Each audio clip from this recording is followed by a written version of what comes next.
পঞ্চায়েতে কল্যাণময়ী ভিউর অন্তর্গত কমলা এসএসজি থেকে আমরা 12 জন সদস্য মিলে আমরা একটা কমলা ক্যান্ডেল ফ্যাক্টরি ইন্ডাস্ট্রি শুরু করতে যাচ্ছি। এই ইন্ডাস্ট্রিতে আমাদের 30 জন মহিলাকে এই ট্রেনিংপ্রাপ্ত 30 জন মহিলাকে আমরা এই ক্যান্ডেল ফ্যাক্টরিতে কাজ দেওয়ার উদ্যোগ নিয়েছি এবং আমরা প্রধানমন্ত্রী মোদিজির যে চিন্তাভাবনা মহিলাদের যে সশক্তিকরণ, সেই সশক্তিকরণের লক্ষ্যে আমরা এই ফ্যাক্টরি উদ্বোধন করতে যাচ্ছি। পাশাপাশি আমাদের এই কমলা এসএসজির থেকে আমরা এই গ্রাম পঞ্চায়েতে যাতে সমস্ত মহিলাকে বিভিন্ন ধরনের কাজকর্ম দিতে পারি, তার জন্য আমাদের আরও বিভিন্ন ধরনের উদ্যোগ আছে।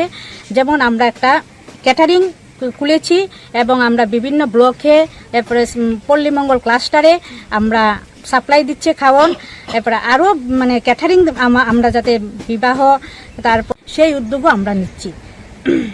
তো আমরা যাতে মহিলারা সশক্তিকরণ হতে পারি, আপনাদের সহযোগিতা এই গ্রাম পঞ্চায়েতের সমস্ত নেতৃবৃন্দ এবং খোয়াই আরডি ব্লকের স্যার ম্যাডাম এবং আরও যে নেতৃত্ব এবং সবার সহযোগিতা আমরা কামনা করছি, যাতে আমরা সবার সহযোগিতা পাই এই ক্যান্ডেল ফ্যাক্টরি এবং বিভিন্ন ধরনের উদ্যোগ নিতে আমি আশা রাখছি সবার কাছে। নমস্কার।